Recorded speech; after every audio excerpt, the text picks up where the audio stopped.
Halo, selamat malam teman-teman Bumi. Apa kabarnya?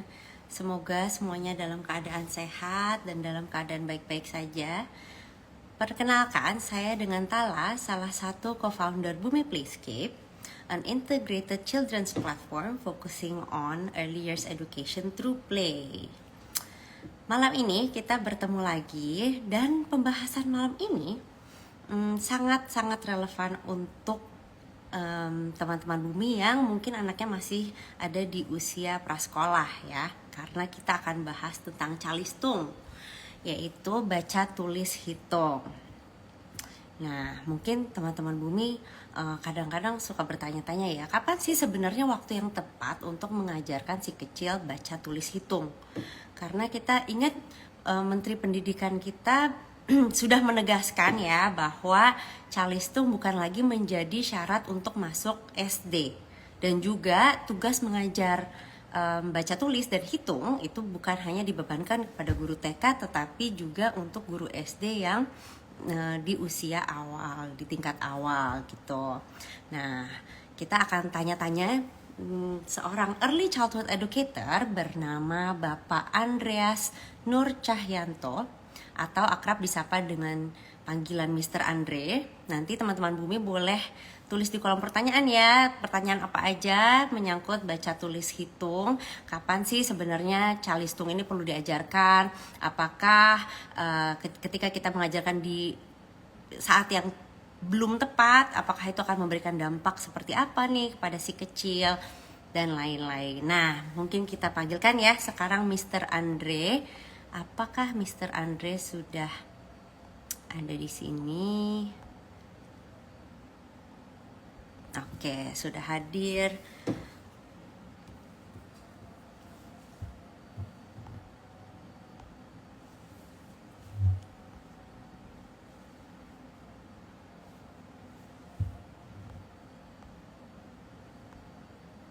Sebentar ya, teman-teman Bumi. Kita undang Mr. Andre.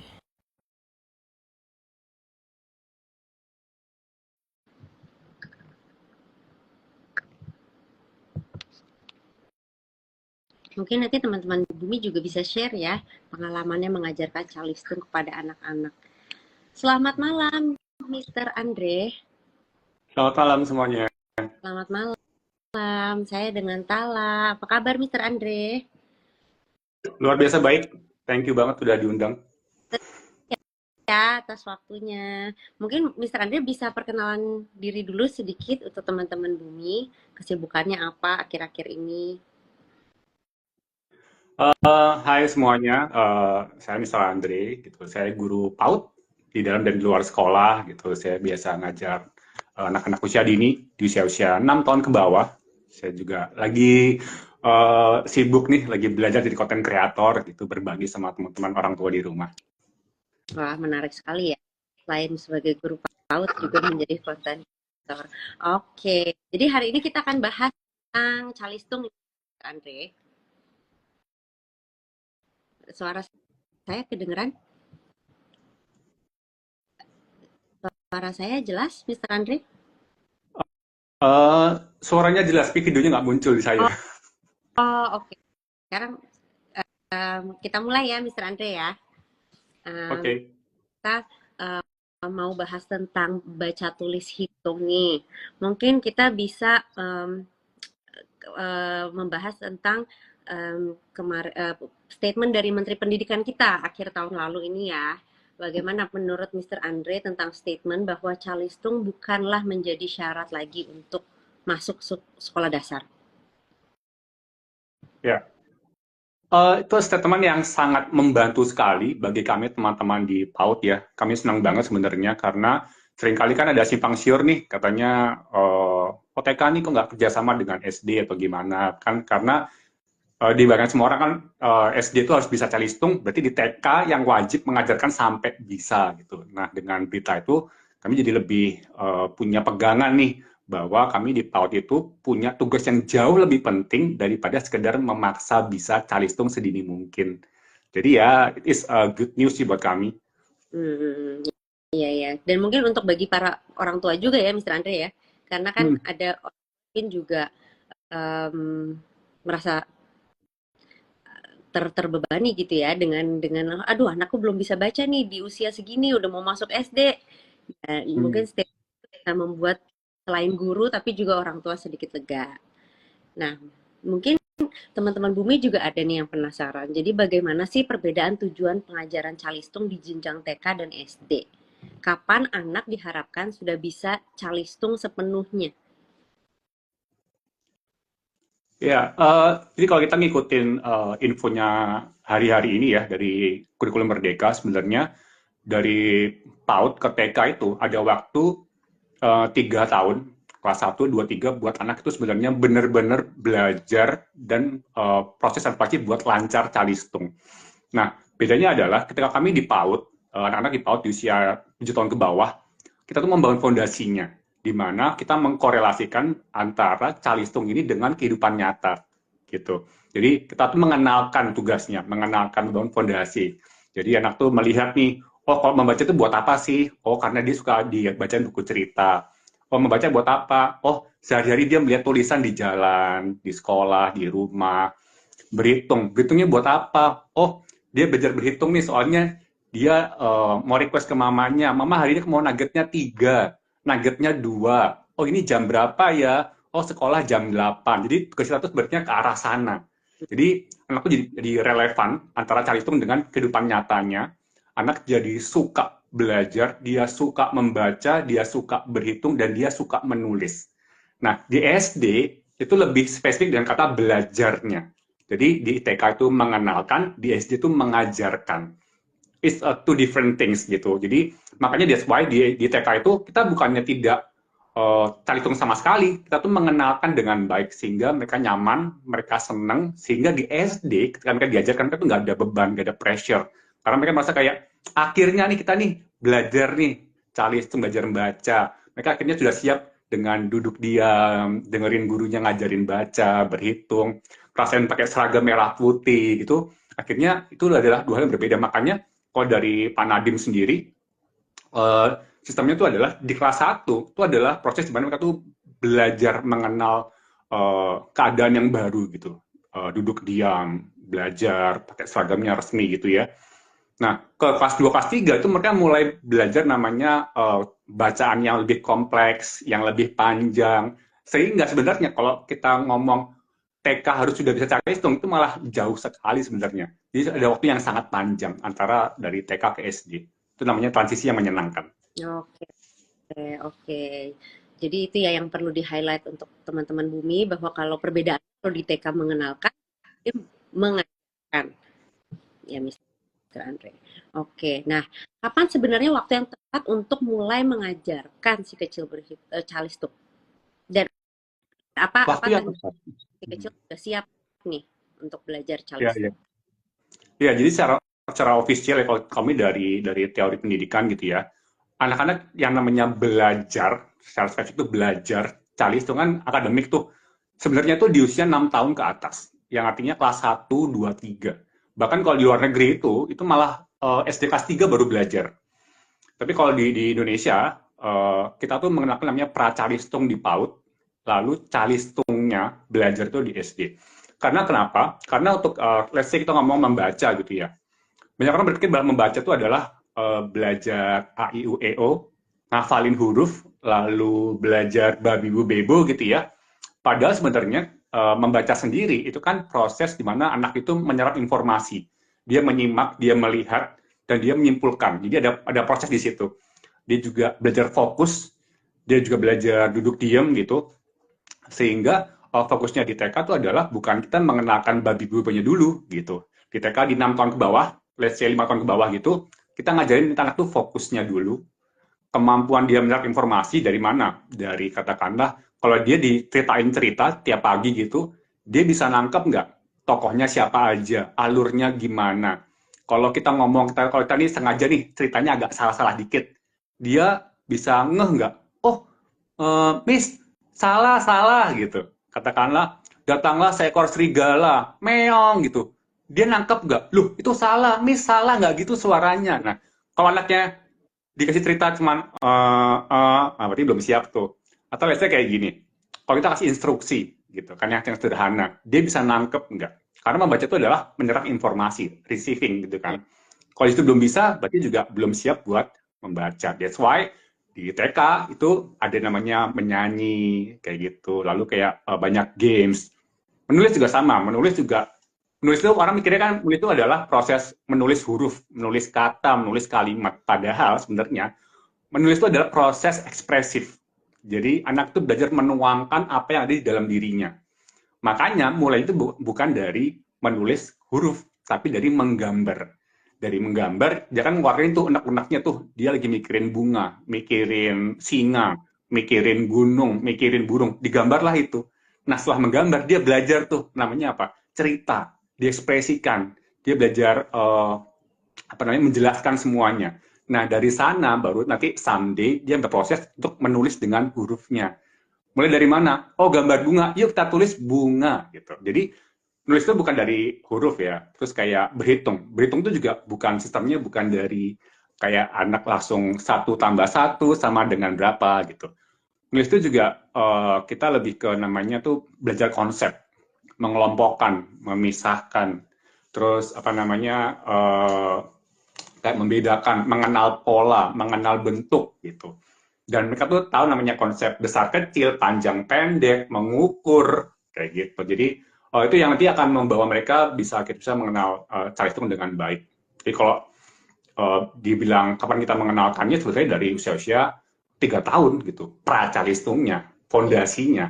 Nanti di TKB ke atas tuh kita mulai agak intens lebih ke akademiknya, karena itu udah usia-usia akademik. Bawah itu fondasi. Hmm, iya, iya, iya. Dan itu bisa dikenalkan dengan kegiatan sehari-hari ya sebenarnya ya. Iya. Dengan Yang relate dengan kehidupan sehari-hari. bukan maksudnya bukan kayak kita zaman dulu pen and paper gitu kan. Selalu selalu Ya, kan workshop zaman dulu ya. Sedangkan ini sebenarnya sesimpel bermain dengan ibu di rumah atau misalnya masak-masak itu juga udah bisa mengukur, menghitung gitu ya, ya. berhitung. Oke, jadi em, bisa dimulai diperkenalkan dari usia 3 tahun. Ya, oke. Apa dampak jika mengajarkan si kecil calistung terlalu dini, Mister Andre? Terlalu dini ya, terlalu dini tuh let's say biasanya kan orang tua berpikir kan kalau anaknya sudah bisa menghafal gitu ya, menghafal huruf biasanya kan dari nyanyi tuh.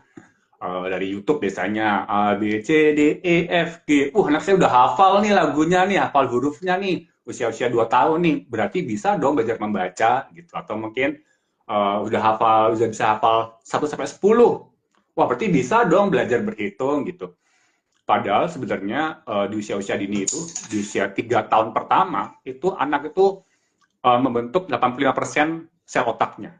Di 5 tahun pertama itu 90%, yang artinya sebenarnya di usia 5 tahun ke bawah kita itu tidak fokus di belajarnya, tapi membangun otaknya ini agar anak itu terbiasa berpikir dengan sebanyak mungkin. Dari mana? Dari bermain. Efeknya apa kalau kita terlalu dini? Pertama, ketika anak itu nggak siap, anak itu belum pada waktunya, katakanlah dia mau membaca, tapi dia nyimak aja belum bisa, dia fokus aja belum bisa, dia dijak ngomong aja masih masih loading lama gitu. Akhirnya apa? Dia stres. Dia merasa ini tuh nggak relevan buat hidupnya. Apa sih huruf itu? A, B, C itu apa? Nggak tahu dia. Dia tahunya itu kata gitu. Ketika dia stres, dia nggak bisa. Dia akan merasa bahwa aku ini nggak bisa gitu. Dan sedihnya lagi ketika ini kita orang tua nih maksa harus bisa nih, kan kita mulai stres, mulai tinggi nadanya, mulai agak-agak emosi. Anak akhirnya apa? Dia makin trauma, dia makin reject sama calistung ini. Akhirnya apa? Long termnya, kalau dia sudah reject, dia sudah trauma, dia sudah menolak, maka dia akan menutup otaknya sendiri. Sehingga kita mengajarin dia akhirnya akan nggak mau apa ya, kayak nggak mau mikir gitu. Itu jeleknya di situ. Dan apalagi kalau kita tuh sudah mulai, katakanlah kita mulai stres, kita mulai bentak, kita mulai marahin dia, kita mulai nyuruh dia ngulang-ngulang. Jelek tulisannya, ulang. Berapa kali dibilangin, nggak gitu nulisnya, gini, gini, gini, gini. Akhirnya apa? dia mulai stres dan namanya sinaps di otak tuh mulai hancur, mulai rontok tuh. Yang tidak susah kita bentuk, kita stimulasi biar dia makin pinter, makin maksimal otaknya. Kita bentak, kita stres-stresin. Akhirnya apa? Tuh gugur tuh. Akhirnya potensi yang tadinya tuh mungkin setinggi langit itu turun jauh sekali. That's why jangan terlalu dini. Kita harus lihat anak kita kayak gimana karakternya.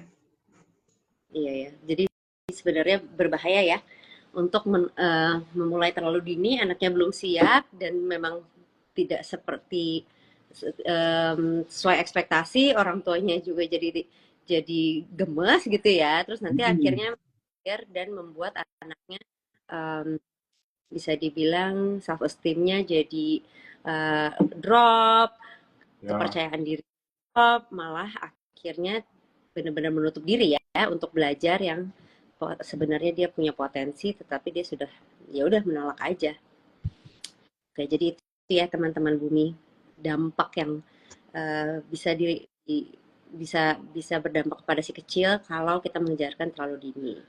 Nah, kalau kita lihat dari singkatan Calistung nih, Mr. Andre, baca tulis hitung adalah 3 kegiatan yang berbeda namun mungkin saling berhubungan. Sebenarnya yang mana duluan yang sebaiknya diajarkan dari 3 kegiatan yang berbeda ini? Ya, kembali lagi ke berhubungannya ya. Jadi sebenarnya berhubungan itu adalah di mana bukannya mana yang lebih penting, tapi adalah mereka itu berhubungan dengan kehidupan sehari-hari. Sehingga calistung itu harusnya itu melengkapi kehidupan anak, bukannya suatu hal yang jauh dari anak gitu kan. Jadi kalau dibilang mana duluan, berbarengan gitu. Karena membaca itu kan adalah bahasa gitu kan. Jadi dia tuh harus semakin matang berbahasa, berkomunikasi. Dia harus apa namanya semakin apa namanya itu bisa berekspresi dan juga dia bisa menerima dengan baik. Berhitung itu buat dia apa gitu kan. Dia mengenal namanya konsep, dia berlogika, dia bisa problem solving, dia bisa mengukur, membandingkan. Jadi sehingga itu bukan hal yang harusnya dipilih-pilih sebenarnya, tapi adalah sesuatu yang sama. Jadi bahasa yang kognitif dan motorik yang semuanya itu buat menstimulasi otaknya biar semakin matang. Jadi sekali lagi calistung itu bukanlah sebenarnya bukanlah uh, materi, bukanlah apa ya mata kuliah, bukanlah mata pelajaran gitu, tapi adalah sebuah cara buat anak itu jadi semakin utuh. Childhood education is not about pouring in, but it's about drawing out. Kita tuh tidak menuangkan informasi, kita tidak menuangkan sebuah konsep, kita tuh menarik yang dari dirinya anak sehingga anak jadi semakin utuh, dia jadi manusia yang utuh, dia bisa berbahasa, dia bisa berlogika, dia bisa berproblem solving, dia bisa menggunakan seluruh fungsi tubuhnya dengan baik, indranya dengan baik, sehingga ketika dia berpikir, dia membaca, dia berhitung, dia beraktivitas, seluruh fungsi tubuhnya itu berfungsi dengan baik, sehingga dia dapat informasi dengan cepat, dia dengar, dia melihat, dia cepat, dia mikir nih, dia proses, dia mau ngomong cepat juga, kayak gitu. Jadi kalau anaknya dia jika saya diajak ngomong, hah, apa, hah, apa, nah, itu belum siap. Oke, oke. Jadi dari 3 hal ini sebenarnya bisa memang berjalannya paralel ya. Tidak bisa Ya, mana duluan yang mana duluan. Oke. Dan ini kan ada banyak sekali ya metode mengajarkan calistung ya, Mr. Andre. Setiap sekolah mungkin jadi cara yang berbeda-beda. Setiap educator juga mempunyai percayanya yang lebih baik yang ini. Banyak ragamnya. Kalau menurut Mr. Andre, apa saja ragam metode calistung yang bisa diaplikasikan? ya. Jadi kalau kita lihat di masyarakat ya, kan biasanya kalau membaca tuh kita yang terkenal tuh biasanya kayak BABA, BUBU, atau mungkin yang lagi tren sekarang tuh yang fonik, yang p, p, c gitu. Atau kalau berhitung tuh ada yang sistemnya mungkin pakai sempoa gitu, ada yang berhitung cepet, ada yang pakai dua di kepala, dua di tangan dan segala macam. Nah sebenarnya tuh selama anak itu matang gitu ya, dia mau pakai metode manapun sebenarnya oke gitu. Mau pakai metode dari luar negeri, mau dari dalam negeri, mau yang tradisional sebenarnya oke. Selama dia matang. Nah, triknya adalah yang sekali saya tuh lihat jadi masalah adalah bukan masalah metode mana yang dipakai, tapi kita tuh tidak komunikasi dengan guru di sekolah. Atau mungkin ya katakanlah apa yang bimbel ya. Kenapa? Seringkali tuh gini, Ada anak tuh yang ya di sekolah yang bilingual gitu ya, yang full Inggris dan Mandarin. Nah, kalau di sekolah dia diajarin membaca dengan bahasa Inggris, nah di rumah pakai bahasa Indonesia, dia akan bingung. Akhirnya bentrok. Dan akhirnya dia makin susah. Kayak gitu. Begitu juga sama. Kalau mungkin dia di sekolah pakai cara yang, mungkin let's say pakai cara-cara yang dari luar negeri gitulah. Di rumah pakai cara tradisional. Akhirnya dia tuh nggak ngerti. Dia bingung. Kok beda sih? Nah, that's why sebenarnya triknya tuh adalah bukan metode mana yang kita pilih, tapi metode mana yang digunakan di sekolah juga. Harus kerjasama. Miss, Ma'am, sekarang ini sampai mana sih belajarnya? Sudah sejauh mana? Pakai cara yang mana sehingga itu apa? Kita bisa kerjasama. Di sekolah gimana, di rumah gimana, harus sinkron. Jangan sampai kita tuh pilih-milih sendiri. Akhirnya anak bingung. Loh, di sekolah A itu bukan bukan bukan A. Loh, kok gitu, kok gini, kok gitu. Akhirnya pusing, nggak nyambung gitu. Jadi, Iya. komunikasi lah dengan sekolah. Mm-mm. Semua oke lah, semua baik. Semua metode ada baiknya ya. Tapi yang penting kesinambungan antara di rumah dan di sekolah. Jadi anak bisa belajarnya sih. Ya, kebayang sih Mr. Andre misalnya huruf di sekolah tahu E itu bacanya I, I, huruf Iya, iya. I itu kan bahasa Indonesia dan bahasa Inggris agak tricky ya untuk Iya. anak-anak. Jadi kalau misalnya pada saat mereka baru mulai mengenal huruf tapi di rumah begini, di sekolah begini bingung juga. Oke, bagaimana tahap penerapan yang baik sebagai bentuk edukasi usia dini pada si kecil? Hmm. Ya, jadi sekali lagi ya. Jadi kalau kita mau punya anak yang mungkin bisa cepet cari stung, mereka bisa lancar, mereka bisa nyaman cari stung. Yang paling terkenal adalah kenalkan literasi lebih awal, kenalkan buku lebih awal, gitu. Jadi biasakan anak tuh dari kecil itu mengenal buku, buku yang gambarnya tuh gede-gede, tulisannya sedikit. Ketika dia tuh terbiasa dengan buku, dia melihat gambar, ada informasi di situ, dia belajar pura-pura membaca di situ, dia akan makin mudah ke depannya dia belajar membaca. Karena dia pasti terbiasa, dia merasa itu relevan. Oh, buku itu ada informasinya ya, ada ceritanya ya, oh ada gunanya ya, oh ternyata kalau aku nanti bisa membaca, aku bisa baca sendiri nih buku-buku ini. Dan akhirnya dia kalau dia lihat, katakanlah lihat ensiklopedia gitu, gambarnya mungkin tentang dinosaurus, tentang bunga, tentang animals, dia pengen tuh, dia tergerak dari dia di situ ada motivasi, ada self motivate. Bunda, aku mau dong belajar membaca gitu, menulis gitu. Nulis yang paling nyaman tuh gimana? Dari coret-coret. Jadi kalau kita mikir kan, biasanya kan kalau dari buku-buku worksheet kan yang harus garis lurus atau mungkin harus berkelok, sebenarnya nggak dari situ. Tapi dari mencoret-coret, berekspresi aja, coret. Lalu dia belajar melatih motorik dari pemain ya, main play-doh, main balok, main bola, main apapun gitu. Nah, dari situ dia akan terbiasa dengan berekspresi, menulis dan segala macam. Berhitung juga gitu. Kalau kita mau ngomong yang paling nyaman buat anak, saya biasanya tuh gini. Ayo kita makan yuk, gitu. Kamu mau dua atau satu? Ini loh dua, ini satu, ada bendanya. Dia ngelihat atau gini. Oh, kuenya Mister yang besar ya, kuenya kamu yang kecil. Dia komen tuh, nggak mau kamu yang besar. Loh, kamu kan kecil, Mister itu besar. Berarti kuenya juga sama dong, kue Mister besar, kue kamu kecil gitu. Itulah awal-awal cari itu bisa lebih masuk ke anak gitu, lebih nyaman buat anak. Jadi dari kecil tuh bisa kita kenalkan dengan cara yang halus sekali. Oke. Apakah Mr. Andre ada rekomendasi dari buku atau tools tertentu yang bisa membantu teman bumi di rumah mengajarkan calistung kepada si kecil? Buku ya, oke. Kalau buku ya, saya tuh sebenarnya merasanya adalah sebuah hal yang sebenarnya lucu gitu. Ketika saya tuh semakin belajar dari buku-buku gitu ya, entah buku kuliah saya, entah dari jurnal-jurnal penelitian, entah itu dari buku-buku Montessori gitu, atau buku-buku parenting yang lain, sebenarnya tuh kalau kita mau menyimpulkan, akan kembali ke satu hal, yaitu adalah bermain. Bermain bersama anak. Jadi bukan, oh ini mainan aku beliin buat anak. Itu sebenarnya nggak di situ. Jadi sebenarnya dari semua ilmu tentang anak usia dini, tentang bermain bersama anak. Jadi kalau ada mau cari buku boleh, buku-buku parenting, buku-buku Montessori, it's okay. Mau beli mainan edukatif di online shop boleh, Lego, Mombik dan segala macamnya. Tapi kembali lagi bermain bersama anak, bukan mainan ajaib buat anak gitu. Jadi sekali lagi buatlah anak tuh utuh. Dia merasakan kehadiran orang tuanya, dia merasakan disayang, dia ditemani, dia diajak ngobrol setiap hari. Jadi bukan cuma kayak, ayo nak makan, ayo nak mandi, ayo nak tidur, ayo nak susu, tuh sangat-sangat kurang.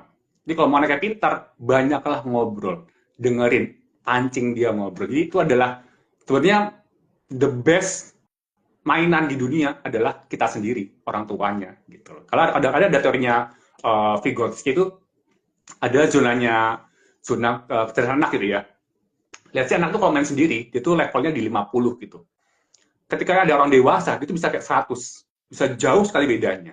Ketika dia tuh terbiasa di atas 100, dia akan makin pinter, makin dan seterusnya. That's why bukan mainannya, tapi dengan siapa dia bermain. Gitu. Iya. Jadi kuncinya adalah interaksi ya. Walaupun kita mencoba beli segala macam mainan, buku, tapi tetap kuncinya ada di interaksi dengan anak. Oke. Ini pas sekali ada pertanyaan dari teman Bumi nih. Dari Piuluf. Rekomendasi buku tentang parenting seperti ini apa ya? Mungkin Ya, yang tujuan, mungkin Mr. Andre ada contoh buku yang bisa jadi panduan untuk mengajarkan dini nih permainan-permainannya yang orang tua bisa lakukan di rumah. ya, saya sebenarnya kalau secara spesifik nama bukunya itu nggak hafal ya, karena saya biasanya pokoknya nyari yang biasanya basicnya Montessori. Karena apa? Karena biasanya dia mengkorelasikan antara bermain dengan kehidupan sehari-hari. Jadi kalau menurut Mr. Andre, apapun yang berbau Montessori ya, Mr. Andre merekomendasi bisa dimulai dari sana, tapi tetap bukan hanya beli bukunya aja, bukan hanya beli buku mainannya aja, tapi kuncinya interaksi dan bermain dengan anak. Seperti tadi Mr. Andre sempat mention ya, bahwa teorinya Vygotsky tentang social development, betapa pentingnya peran orang tua dalam bermain dan bisa meningkatkan potensi anak jauh dari yang biasanya kalau kita tidak berinteraksi. Oke, sekarang kita lanjutkan ke pertanyaan berikutnya. Kapan teman Bumi perlu khawatir ketika si kecil belum lancar calistung? Nah, ini red flag-nya apa aja nih, Mr. Andre, yang perlu diperhatikan? Ya, kalau dari saya ya, talistung itu jadi sesuatu yang mungkin jadi red flag kalau belum bisa ketika dia usia-usia nampang ke atas dan tidak ada perkembangan sama sekali. Jadi let's say kita mau ngajarin dia membaca gitu, membaca huruf aja. Dia menghafalnya setelah katakanlah per 3 bulan lah.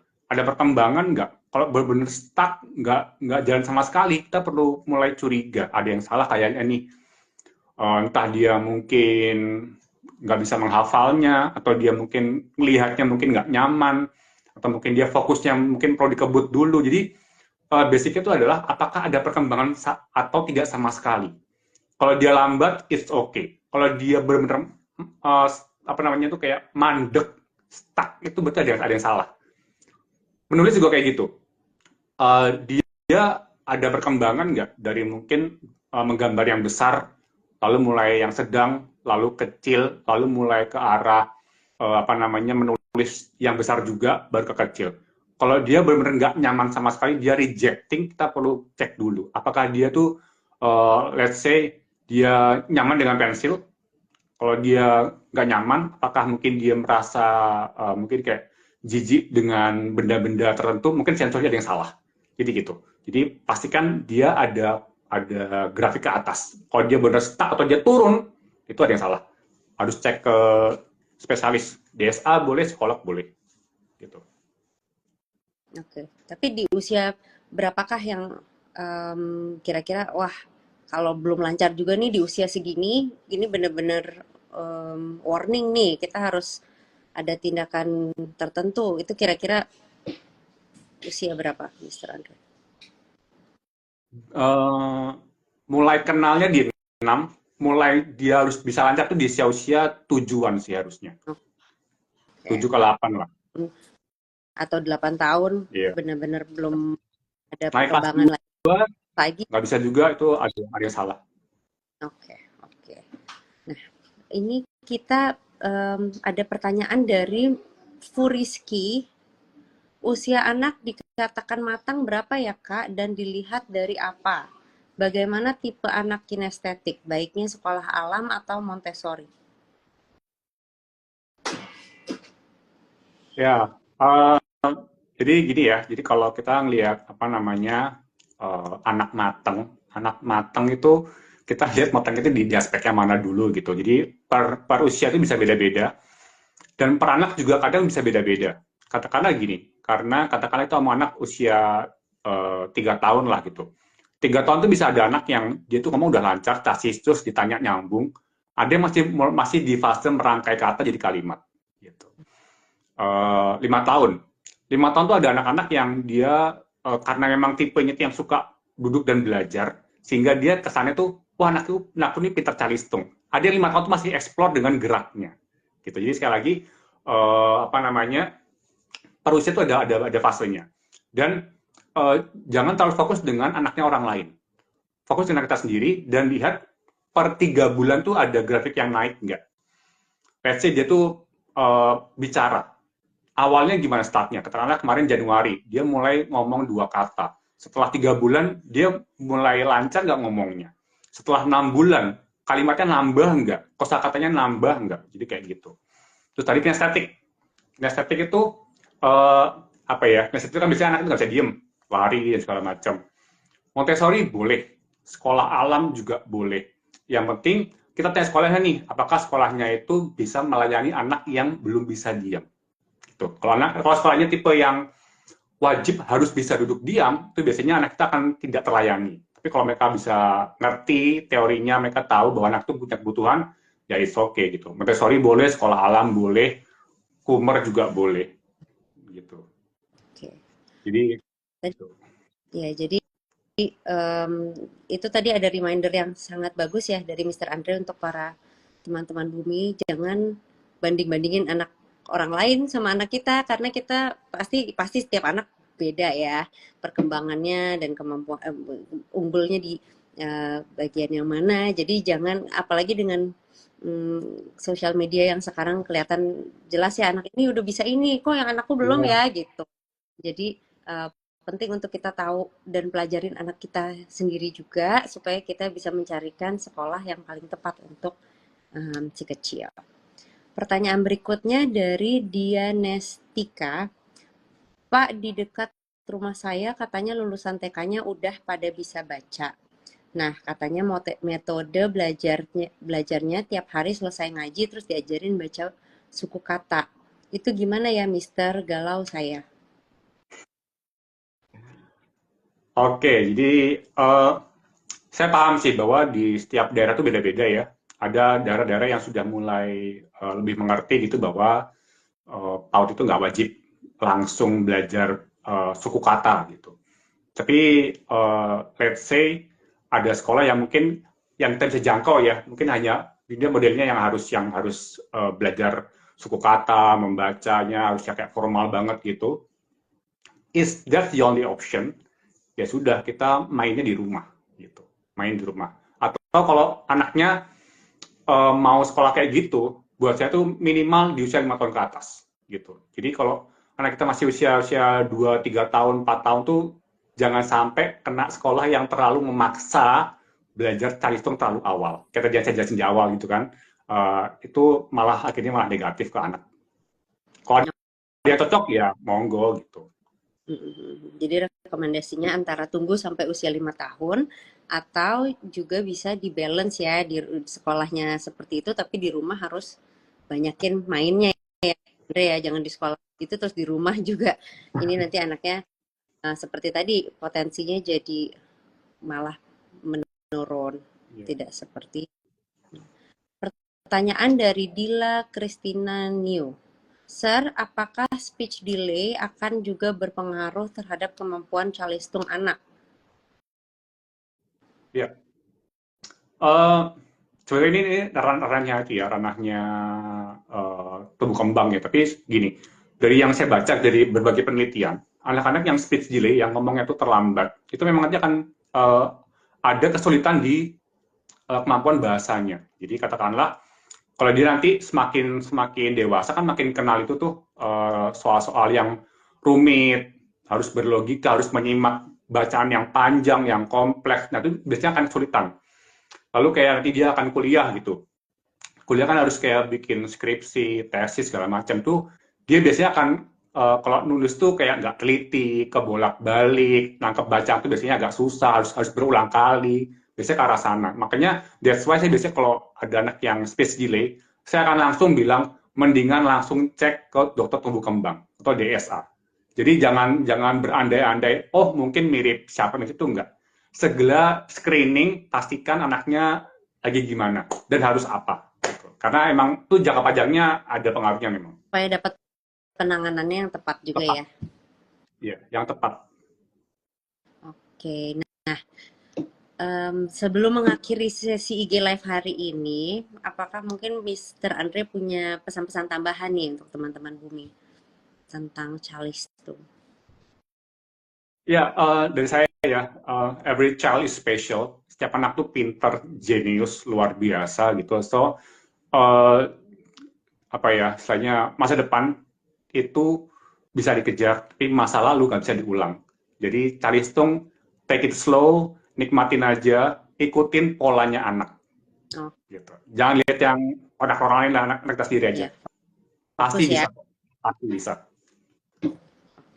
Terima kasih banyak ya Mr. Andre atas waktunya. Banyak sekali nih ilmu-ilmu yang kita dapat hari ini, malam ini, dan juga teman-teman Bumi banyak pertanyaan-pertanyaan yang juga ini ya, apa namanya, sangatlah membantu diskusi kita hari ini. Jadi teman-teman yang lain juga bisa dapat info-info tentang calistung dan juga dampaknya terhadap si kecil. Jadi orang harapannya teman-teman Bumi jadi lebih paham nih. Mungkin kita bisa em, ketemu lagi sama Mr. Andre di topik-topik IG Live berikutnya. Yap. Ya Mr. Andre ya. Terima kasih banyak teman-teman Bumi juga yang di rumah sudah menonton sesi pertama maupun yang kedua ini ya yang terpotong. Boleh request juga nih topik-topik selanjutnya bisa DM ke Kak Min Bumi ya. Mau bahas apa lagi? Mungkin kita bisa undang Mr. Andre lagi. Terima kasih banyak teman-teman Bumi dan terima kasih banyak Mr. Andre untuk waktunya. Selamat malam. Apa kabar semuanya? Thank you.